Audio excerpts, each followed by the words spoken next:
Delhi NCR के लोग जहां देखिए बारिश के लिए तरस रहे हैं, वहीं देश के कई हिस्सों में बारिश आफत बन गई है। भारी बारिश की वजह से कई शहरों में सड़कों पर सैलाब नजर आ रहा है। बारिश के कहर से कई जगहों पर मकानों और होटल्स को नुकसान पहुंचा।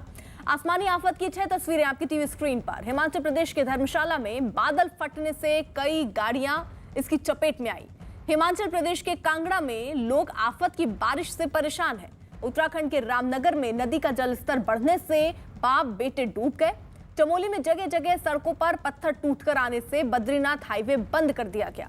उत्तराखंड के विकास नगर में बारिश से नदी उफान पर आ गई। जम्मू कश्मीर के गांदरबल में बादल फटने से घरों को नुकसान हुआ।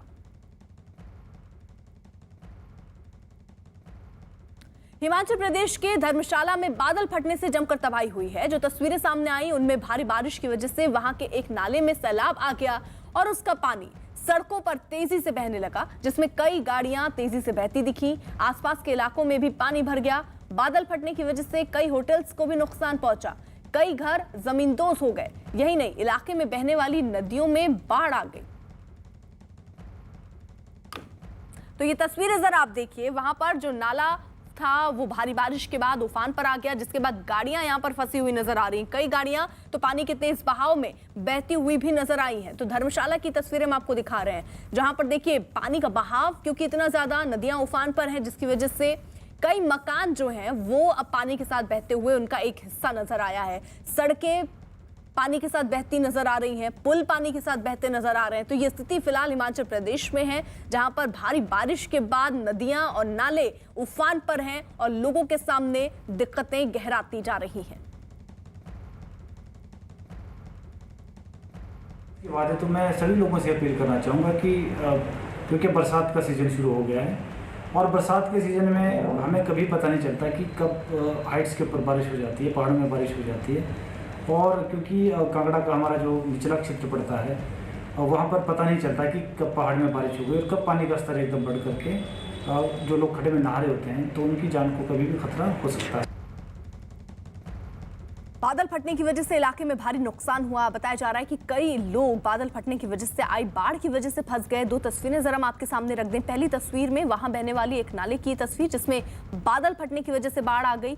दूसरी तस्वीर बादल फटने की वजह से आई बाढ़ में बहती गाड़ियों की है।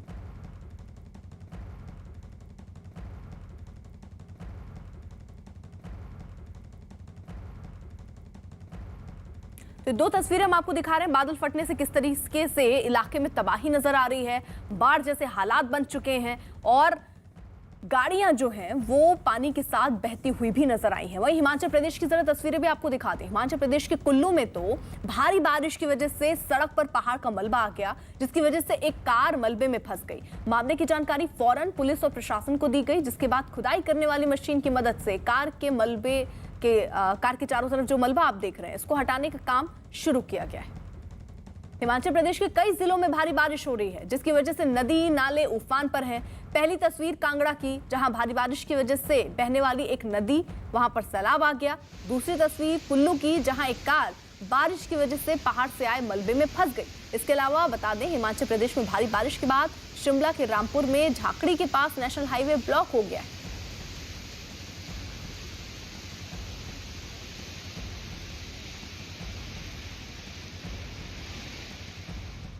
मुंबई में भी तेज हवाओं के साथ बारिश शुरू हो गई है और यही नहीं, हाई टाइड की वजह से समंदर में ऊंची ऊंची लहरें उठ रही हैं। मौसम विभाग ने अगले 2-3 दिनों के लिए मुंबई और उसके आसपास के इलाकों में ऑरेंज अलर्ट जारी किया। लोगों से समंदर के पास नहीं जाने की सलाह दी गई है। करीब 20 दिन के लंबे इंतजार के बाद मुंबई में एक बार फिर मानसूनी बारिश की शुरुआत हुई है। मैं इस समय कोलाबा इलाके में हूं। तस्वीर आपको दिखा रहा हूं। तेज हवाओं के साथ लगातार बारिश हो रही है। पिछले 1 घंटे से बारिश हो रही है।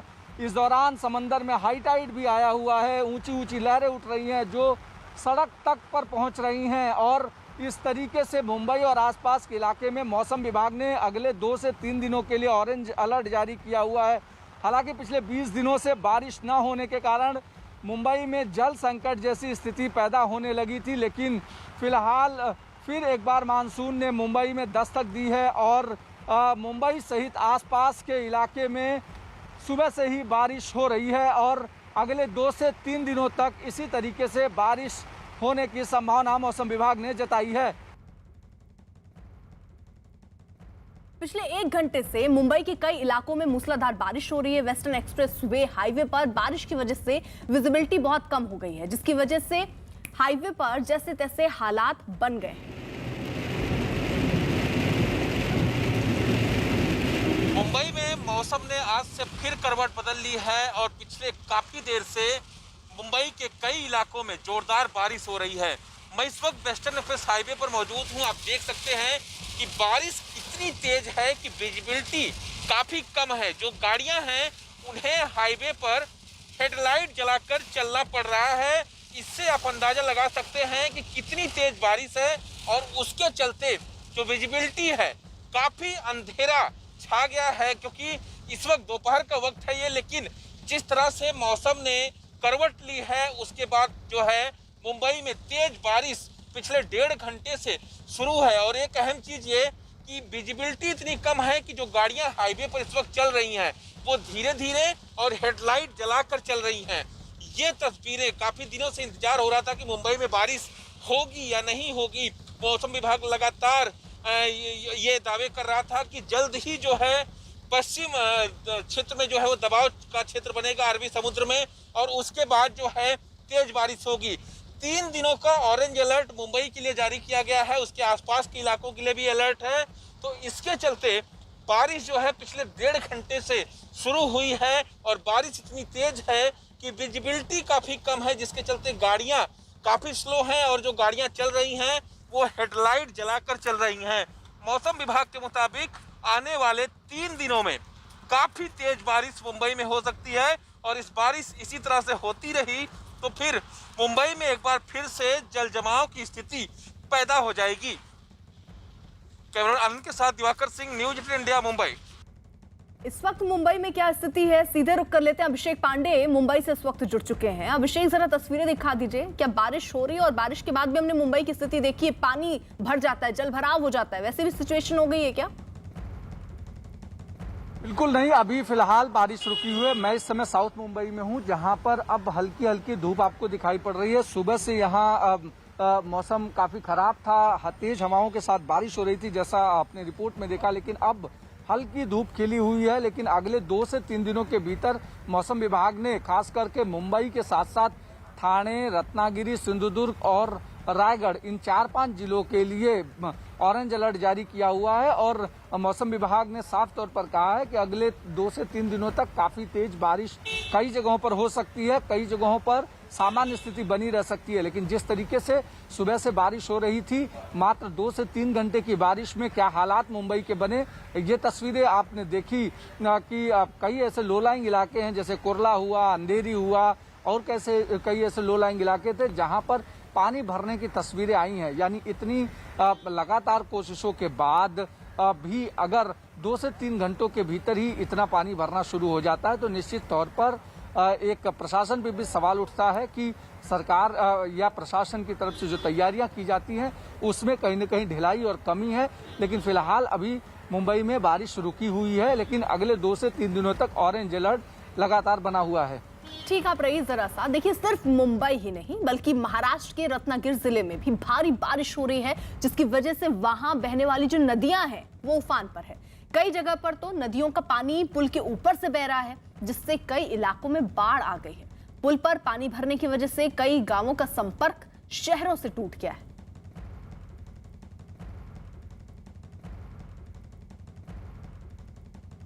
जम्मू कश्मीर से एक बड़ी खबर आ रही है। वहां भारी बारिश की वजह से जम्मू श्रीनगर हाईवे पर उधमपुर के पास पहाड़ से बड़े बड़े पत्थर आ गिरे हैं, जिससे पूरी सड़क जो है वो बंद हो गई। सड़क बंद होने के बाद जम्मू से कश्मीर की तरफ जाने वाली सभी गाड़ियों को रोक दिया गया। वहीं रास्ता बंद होने की वजह से सड़क पर लंबा जाम लग गया, जिससे लोगों को काफी परेशानी का सामना करना पड़ रहा है। हालांकि प्रशासन की टीमें खुदाई करने वाली मशीन की मदद से हाईवे से पत्थरों को हटाने के काम में जुट गई। तो ये तस्वीरें जरा आप देखिए, पहाड़ों से बड़े बड़े पत्थर जो हैं वो सड़क पर आकर गिरे हैं। रास्ता बंद हो गया है। बारिश होने की वजह से ये खतरा अभी भी बना हुआ है। हाईवे को खोलने में डर भी है कि कहीं फिर से ऐसी तस्वीरें ना हो, लेकिन सड़क को क्लियर करने की कोशिश हो रही है। यहाँ पर जो बड़े बड़े पत्थर सड़क पर गिरे हैं उन्हें मशीनों के द्वारा हटाया जा रहा है।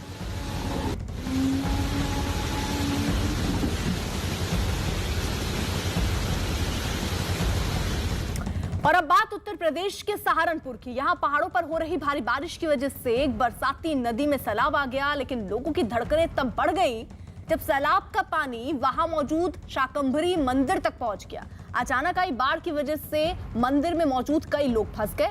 यही नहीं, नदी के सैलाब में एक ट्रैक्टर ट्रॉली भी फंस गई, जिसे निकालने की कोशिश की जा रही है। तो सहारनपुर की तस्वीरें जरा आप देखिए, वहां पर पानी का स्तर जो है वो बढ़ता जा रहा है, खतरा बढ़ता जा रहा है। बीच में देखिए एक शख्स आपको नजर आ रहा होगा, घुटने से ऊपर इस वक्त पानी पहुंच चुका है। ये ट्रैक्टर ट्रॉली बीच रास्ते में फंस गई, जिसके बाद उसे निकालने की कोशिश हो रही है, लेकिन ये खतरनाक हो सकता है इस जगह से अब रास्ता पार करना, क्योंकि पानी का बहाव यहाँ पर बहुत ज्यादा है। नदी में बाढ़ आने की वजह से मुसीबत में लोग भी हैं जो आसपास रहते हैं। और अब खबर आसमान से बरसी मौत से जुड़ी।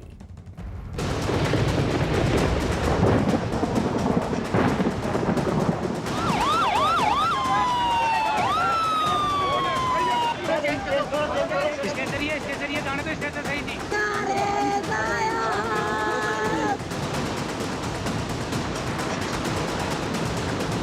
दो बार गिरी थी बिजली, वहां पर भी आप देख सकते हैं कि रेस्क्यू टीमें ऊपर है। अगली खबर राजस्थान के जयपुर से। राजस्थान के आमेर में आसमानी बिजली गिरने से 11 लोगों की मौत हुई। मौसम में आए बदलाव के बाद बड़ी संख्या में लोग आमेर की पहाड़ियों पर घूमने पहुंचे थे। वहां अचानक बिजली गिर गई। बिजली गिरने से 11 लोगों की मौत हो गई और 12 लोगों की गंभीर रूप से वो 12 लोग झुलस गए। बिजली गिरने की जानकारी मिलते ही पुलिस और एसडीआरएफ की टीम मौके पर है। घायल लोगों को फौरन अस्पताल पहुंचाया गया। जिस जगह आसमानी बिजली गिरी वहां दोनों ओर गहरी खाई है। रेस्क्यू ऑपरेशन अब भी जारी है। ये 3 तस्वीरें आपके सामने, आमेर में किस तरीके से बिजली गिरी है और उसके बाद खबरें ये है कि 11 लोगों की मौत हो गई है। 12 लोग गंभीर रूप से झुलसे हैं, अस्पताल में भर्ती हैं, इलाज उनका चल रहा है। साथ ही साथ रेस्क्यू ऑपरेशन भी अभी जारी है, क्योंकि जिस जगह आप इस वक्त तस्वीर देख रहे हैं यहीं पर कुछ सैलानी, कुछ पर्यटक, कुछ स्थानीय लोग भी पहुंचे थे। बाकायदा मौसम का आनंद ले रहे थे। बारिश बढ़ी तो लोग वहीं थम गए, फोटो ले रहे थे और ऐसे में आसमानी बिजली गिरी। 11 लोगों की मौत की खबर है। कुछ लोग अभी लापता भी बताए जा रहे हैं, इसलिए सर्च ऑपरेशन भी अभी इलाके में चलाया जा रहा है।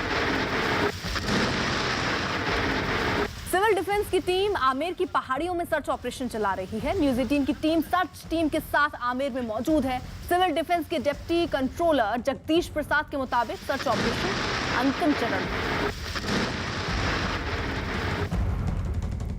वो स्पॉट 2000 फीट की तकरीबन ऊंचाई पर है। हम वहाँ पर खड़े हैं। वॉच टावर, ये देखिए कि हम पहले एक सामने की तस्वीर बताते हैं। ये आमेर किला हमसे नीचे नज़र आ रहा है आपको। ये आमेर किले के बिल्कुल सामने जिस वॉच टावर पे ये हादसा हुआ, जहाँ बिजली गिरी है, ये सामने देखिए कि अभी रेस्क्यू ऑपरेशन चल रहा है। एक सामने का टावर वो है जहाँ पर अभी देखिए कि तस्वीरों में कि अभी टीम वहाँ पर ये रेस्क्यू टीम है, एसडीआरएफ की टीम है, जहाँ ये रेस्क्यू ऑपरेशन चल रहा है। अब ये किया जा रहा है सर्च ऑपरेशन है एक तरह से। ये पहाड़ियों में आसपास में कहीं ऐसा तो नहीं हो कि यहाँ कहीं नीचे लोग फंसे हो। आप देखिए कि पूरी ये रात से जो एसडीआरएफ की टीम काम कर रही है अभी, और इस वक्त ये देखिए कि इससे क्या कर रहे हैं आप अभी? ये रस्सी से नीचे जा रहे हैं। अच्छा, क्या करेंगे अब? ये काफ़ी नीचे हाइट, तो अब ये रोप के जरिए डीप में उतारा है जवानों को और सर्च चल रहा है अभी नीचे। रस्सियों से आप नीचे उतार रहे हैं? हाँ हाँ, तो ये उतर चुके जवान, उतर चुके, चल रहा है नीचे। हाँ, असर चल रहा है। तो ये जो स्लॉप है ये कितनी नीचे है? ये तो बहुत ऊपर हाइट पे है। ये कम से कम है सर 70-80 फुट गहरा। ये नीचे वाला खड्डा? हाँ, नीचे डायरेक्ट स्लोप है जिसके, हाँ, तो जिसके अंदर नीचे जा रहे हैं बिल्कुल। हाँ हाँ बिल्कुल सर। तो अभी तक कोई मिला है मिसिंग? कोई यहाँ पर नीचे फंसा? अभी नहीं मिला सर।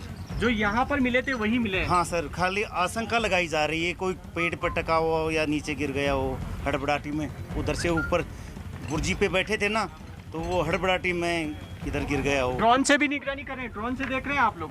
हाँ सर, ड्रोन से भी सर्च चल रहा है। देखिए ड्रोन से भी सर्च जारी है। अलग अलग तरीके से सर्च ऑपरेशन यहाँ पर जारी है। और ये देखने की कोशिश कर रहे हैं कि हम ऊपर वो तस्वीर आपको मंजर बता रहे हैं सीढ़ियों से। हम देखिए कि जहाँ पर ये जो लोग खड़े थे, जहाँ से सेल्फी ले रहे थे, ये सही जगह पर हम जहाँ पर पहुँच चुके हैं। या अभी देखिए कि पक्षियों के ये पंख के निशान, चप्पल जूते हैं यहाँ पर। यह वही वॉच टावर है जहाँ पर खड़े होकर सेल्फी ले रहे थे। तकरीबन यहाँ पर 20 लोग थे। अब देखिए कि ये चप्पल, ये यहाँ पर शूज, यहाँ पर पक्षियों के ये मरने की, क्योंकि जब यहाँ पर इस पर बिजली गिरी थी तो कई पक्षियों की भी मौत हुई है। यहाँ पर ये इसी वॉच टावर पे बिजली गिरी है। ये तस्वीरें देखिए कि सामने से ये पूरा आमेर नीचे शहर नज़र आ रहा है यहाँ से, और ये पूरी बुर्ज है इस फोर्ट की, जो ये फॉरेस्ट का एरिया है पूरा का पूरा।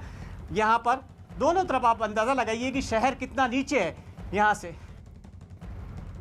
मैंने उनको सूचना भी, जो ही बिजली की गिरने की सूचना मिली, 2 जवानों को मैंने तुरंत भेजा कि पहले वहाँ पहुँचें और मुझे बताएं कि क्या पोजीशन है और कहाँ गिरा है। हमारे 2 लड़के बबलू सैन और एक शाहिद खान, 2 लड़के वहाँ जल्दी से जल्दी पहुँचे। उन्होंने जा कर के मुझे बताया कि यहाँ तो बहुत सारे आदमी बेहोश पड़े हैं, कोई तड़फड़ रहा है, कोई ये कर रहा है। तो मैं तुरंत अपनी टीम के साथ में 30 से 35 मिनट वहाँ से लेकर के तुरंत रवाना हुआ। आधा घंटे के अंदर मैं यहाँ पहुँचा। तो फर्स्ट जो टीम भेजा मैंने 25 से 23 आदमियों की भेजा था। उसके बाद में सर्च रेस्क्यू हमने स्टार्ट किया। आसमानी बिजली का कहर आमेर के अलावा राजस्थान के दूसरे जिलों में भी देखने को मिला। आमेर में आसमानी बिजली से अब तक 11 लोगों की मौत की खबर है। धौलपुर में 3, कोटा में 4 लोग आसमानी आफत के शिकार हुए। झालावाड़ में बिजली गिरने से 1 की मौत हुई है। 4 तस्वीरें अब जरा आपके सामने हैं, देखिए 4 जिलों की ये तस्वीर, जहां आसमान से आफत बरसी और लोगों की जान पर पनाई।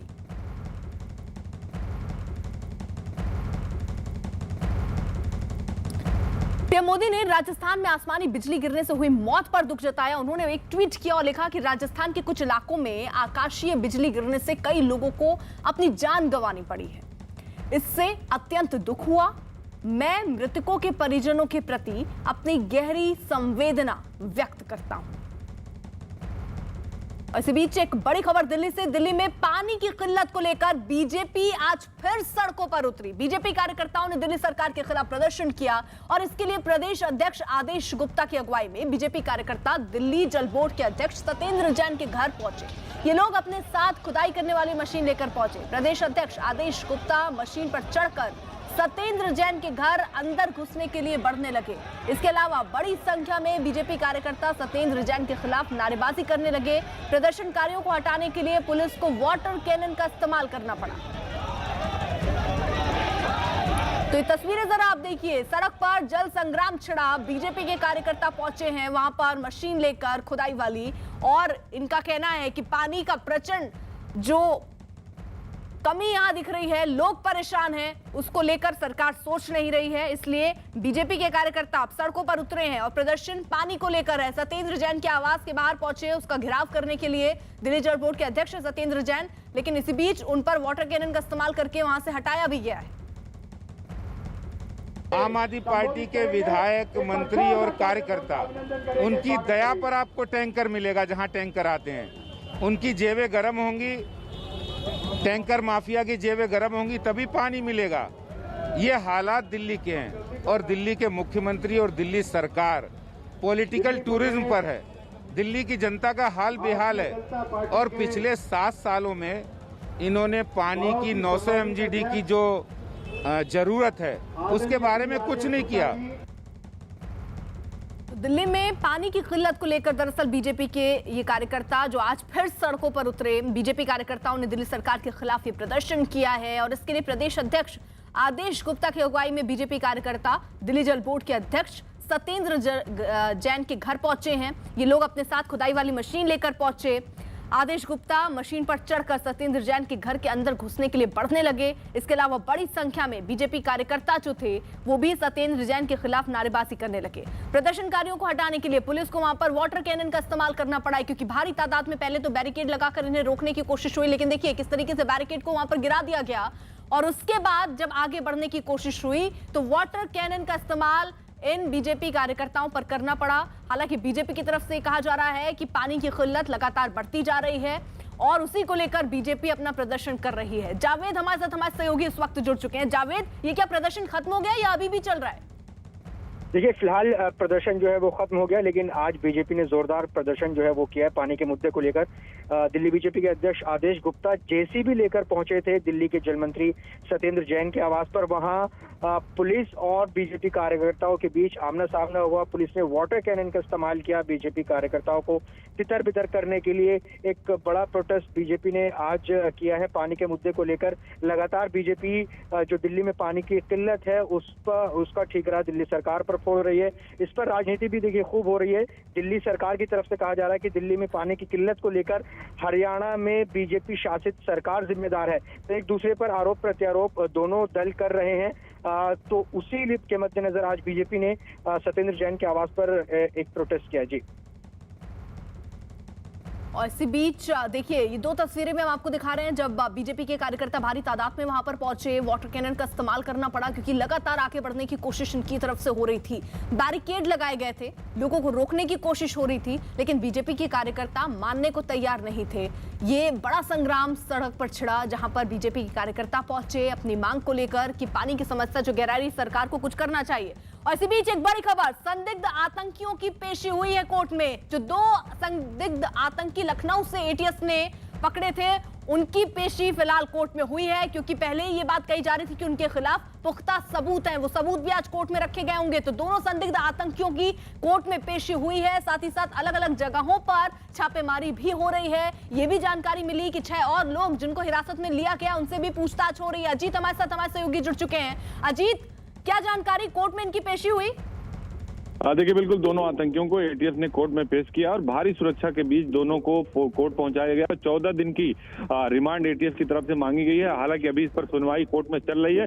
सुरक्षा के लिहाज से बाहर से लेकर अंदर तक पुलिस फोर्स को लगाएगा और 14 दिन की एटीएस की तरफ से ट्रांजिट रिमांड मांगी गई। यानी अगर कोर्ट रिमांड को मंजूरी दे देती है तो अगले 14 दिन तक इन दोनों आतंकियों महनाज और मुसीर से एटीएस अलग अलग जगह ले जाकर पूछताछ करेगी और इनके मॉड्यूल को सर्च करेगी।